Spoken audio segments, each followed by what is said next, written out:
FIR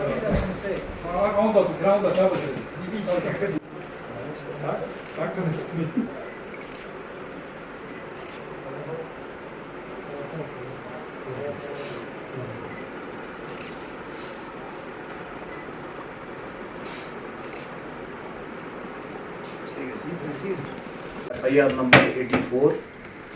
under section 8/20 NDPS act. कल शाम को जो है पुलिस को एक रिलायबल सोर्सेज से इंफॉर्मेशन मिली थी कि यहाँ करगिल टाउन और इसके गिरदोनवा में जो है वो कुछ ड्रग्स की सेलिंग हो रही है। उसी स्पेसिफिक इंफॉर्मेशन पे एक पुलिस की टीम कंस्टिट्यूट की गई जो SHO करगिल इंस्पेक्टर मंजूर की सुपरविज़न में और जो हमारे यहाँ नारकोटिक्स ड्रग्स के इंचार्ज हैं हमारे सब इंस्पेक्टर, इनके हमरा जो है वो SHO के गए और ये तकरीबन 3 लोगों को गिरफ्तार किया गया है इस केस में,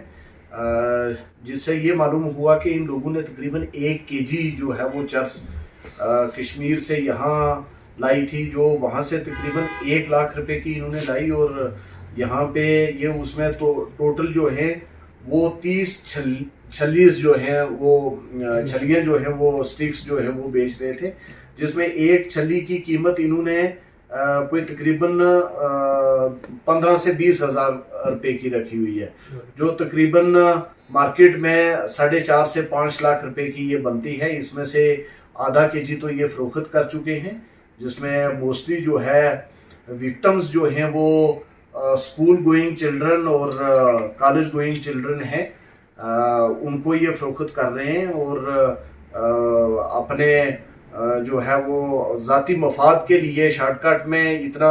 पैसा कमाने के लिए उस चीज़ को, और हमारी जो यहाँ करगिल की एक यंग जनरेशन है उस पर बुरे असरात पड़ रहे हैं। करगिल को आज तक जो है हम इसी नज़रिए से देख रहे थे कि यहाँ ड्रग्स और बाकी जो ये नशावर अद्वियात हैं उनका बड़ा कम सेलिंग होती थी मार्केट में, काफ़ी अच्छा चेक भी था पुलिस का, लेकिन ये बड़ा एक हमारे लिए शॉकिंग भी था हमारे लिए ये कि जब हमने इनकी फर्दर इंटेरोगेशन की और इंटेरोगेशन में हमारे नॉलेज में ये आया है कि तकरीबन 25 से 30 ऐसे लड़के हैं जो अभी एडिक्ट हो चुके हैं, उनमें से 2-3 जो है वो तो बहुत ज़्यादा एडिक्ट हैं। उनके लिए भी हम देख रहे हैं कि ड्रग डी एडिक्शन सेंटर में उनको रिहेबिलिटेशन के लिए भेजा जाए, और बाकी जो बच्चे हैं उनके लिए हमारा यही है कि उनको हम देखेंगे कि कितना तक वो एडिक्ट हो चुके हैं। अगर ज़्यादा एडिक्ट हैं तो उनको भी हम जो है वो करेक्टिव मेजर्स के तहत जो है वो ड्रग डी एडिक्शन सेंटर्स में भेजेंगे। अगर वैसे नहीं हैं तो उनके पेरेंट्स को भी बुलाएंगे, इन बच्चों को भी बुलाएंगे और इनका एक ब्रेन स्टॉर्मिंग सेशन जो है वो डिस्ट्रिक्ट पुलिस करगिल करेगी, ताकि वो फर्दर जो है वो इस चीज़ में इंडल्ज ना हों और अपने आप को, अपनी ज़िंदगी को बचा पाएँ। इसके अलावा जो है हमारे पास जो पिछले तकरीबन 1 महीने के अंदर हमने 5 FIRs जो हैं वो इसमें country made illegal selling of liquors और उसके अलावा NDPS में हमारे पास जो है वो एक ऑलरेडी एक FIR जो है वो पहले भी लग चुकी है। तो टोटल मिला के 3 FIRs हमारे पास NDPS में करगिल में लगी हैं और पुलिस स्टेशन करगिल की जुरिस्डिक्शन में, और 5 FIRs जो हैं वो लिकर सेलिंग में, जो उसमें भी विक्टिम्स जो हैं मोस्टली करगिल के ही लोग जो हैं वो पाए गए हैं, उनके लिए भी हमने करेक्टिव मेजर्स लिए हैं। इन एडिशन टू दिस हमारे पास द्रास में जो है वो भी एक नॉन लोकल जो है वो चंचल कुमार दास झारखंड का था,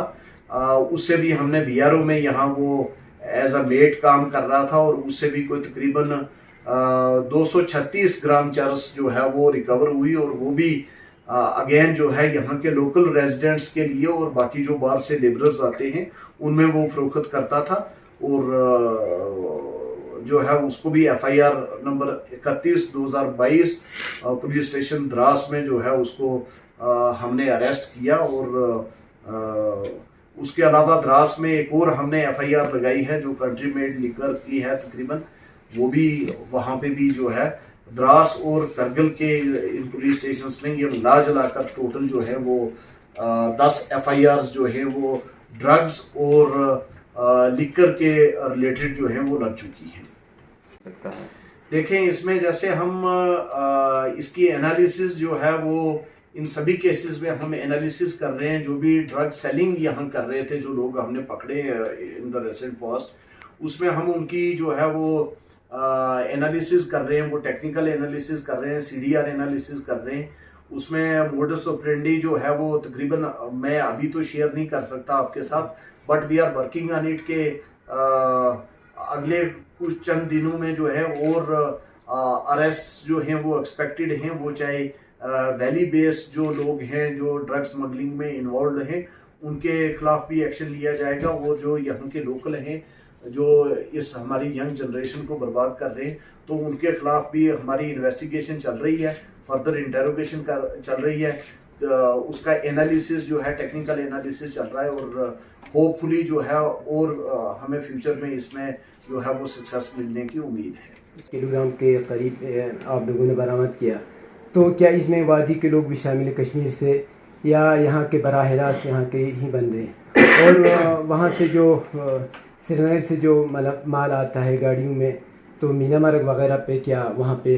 चेकिंग वगैरह का कोई सिस्टम होगा आइंदा?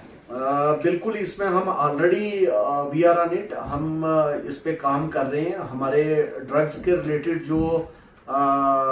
जो हमारे पास एनालिसिस चल रहा है, जो टेक्निकल एनालिसिस जो है उसके ही बेसिस पे जो है या स्पेसिफिक इंफॉर्मेशन जो हमें कहीं रिलायबल सोर्सेज से आती है उसमें कर सकते हैं। बाकी मीना मार्ग में इतना तो बहुत मुश्किल है कि अगर ट्रक में कहीं किसी ने, जब तक कि हमारे पास कोई स्पेसिफिक इंफॉर्मेशन ना हो तो वो लेकर आए तो उसको चेक करना जो है वो नायत मुश्किल है। क्योंकि अभी जो गर्मियों के सीजन में काफ़ी सारे ट्रक्स जो लेह की तरफ जाते हैं तो या यहाँ से मनाली की तरफ भी निकल जाते हैं तो उनमें चेक करना बहुत ही मुश्किल है, बहुत ही चैलेंजिंग है हमारे लिए। बट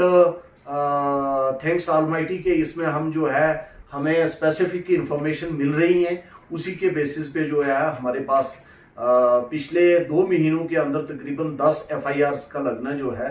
वो इन इटसेल्फ एक्सप्लेन करता है कि हमारी इसमें जो एफर्ट्स हैं वो चल रहे हैं, कंटिन्यूसली चल रहे हैं और आइंदा भी चलते रहे। सर, ड्रग्स के स्मगलिंग में लोकल की इन्वॉल्वमेंट की क्या परसेंटेज है और किस तरह की आप लोग कार्रवाई ले रहे हैं, क्योंकि इसके ऊपर सख्त कार्रवाई करने की ज़रूरत है? इसमें देखें लोकल्स में आज तो हमें जो ये लड़के जो आज पकड़े गए हैं ये तो तीनों लोकल्स हैं। इसके अलावा नॉन लोकल्स भी हैं जो झारखंड या हिमाचल या इस रास्ते से स्मगलिंग करते हैं। सो फार हमें इतने बड़े कंज्यूमर्स तो नहीं मिले हैं कि जिनकी बड़ी ज़्यादा कोई तादाद हो के कंजम्पशन लेवल आई हो, लेकिन इक्का दुक्का कहीं जो है स्कूल गोइंग बच्चे जो हैं कि कहीं अपनी मौज मस्ती के चक्कर में वो इक्का दुक्का सिगरेट पीने वाले अभी उतने हाईली इन्वॉल्व नहीं हुए हैं। तो लेकिन इन्वॉल्वमेंट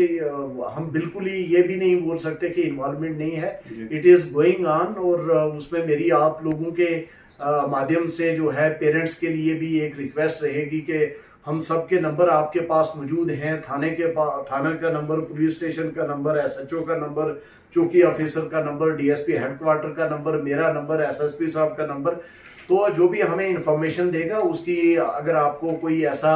ड्रग एडिक्ट उसके बिहेवियर से पता चल जाता है, उसकी आंखों से पता चल जाता है, उसके हरकतों से पता चल फैर लगा है, वो क्या पहले वो नए चेहरे हैं या उससे पहले पुलिस के रिकॉर्ड में कोई क्राइम वगैरह है? नहीं, ये ऐसे तो आवारागर्द लड़के थे,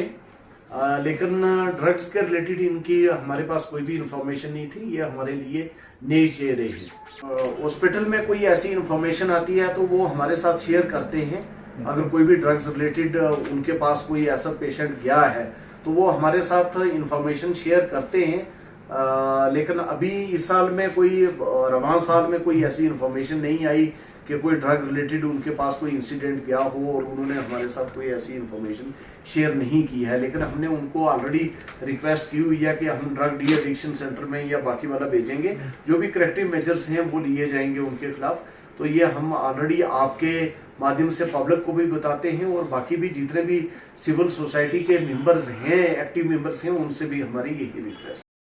इस मौसम में जे.एंड.के फॉरेस्ट डिपार्टमेंट पर्यावरण को प्रदूषण मुक्त बनाने के लिए सभी से एक एक पौधा लगाने का आग्रह करते हुए जे.एंड.के को हरियाली की ओर ले जाने का संदेश दे रहा है।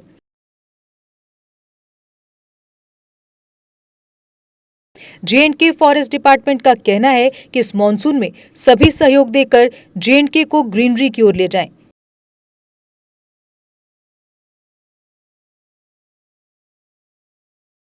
वृक्ष भूमि का गहना है, जन जन से ये कहना है। Issued by J&K forest department in public interest.